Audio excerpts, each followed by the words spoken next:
Do not be afraid.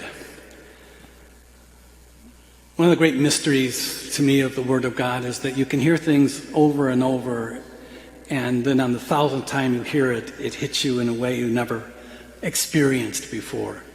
How many times have any one of us heard this stunning story of the Annunciation? Be not afraid.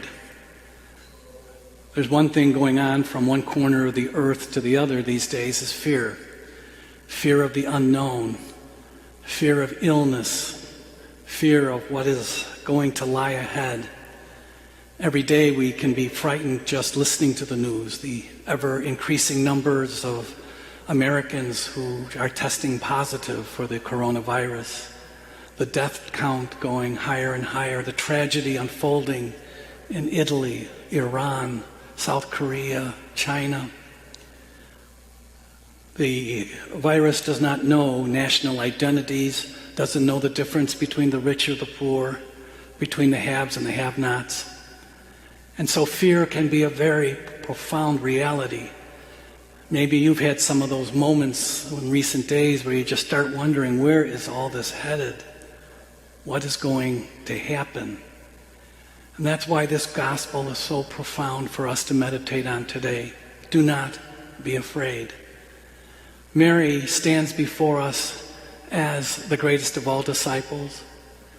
Mary stands before us as this woman of profound faith, this woman who was able to surrender her will to the will of God.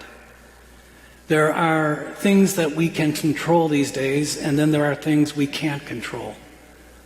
But one of the things that we can control is to open our surrendering to the Lord, to see as Mary was able to courageously surrender that which was unknown to the known. We too are invited through prayer, through encouragement of one another, through sacrifices that we are making, to allow the peace of Christ to enter our hearts, to release some of those fears, knowing that we will not be abandoned by the Lord, just like Mary was not abandoned.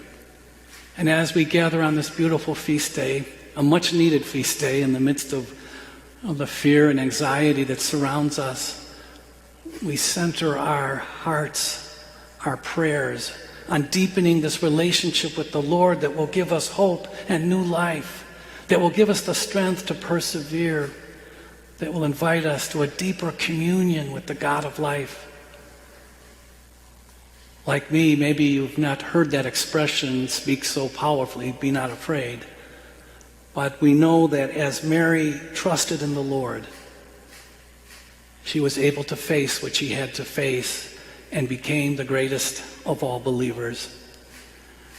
We're so blessed here at Our Lady of Perpetual Help to be named under the patronage of the Blessed Mother.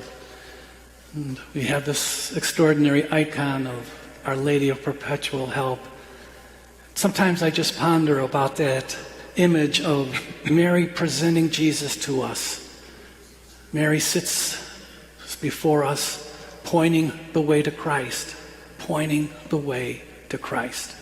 May we find that way this Lenten season. May we, through our faith, release some of our fears to the abundant love and care that the Lord has for us.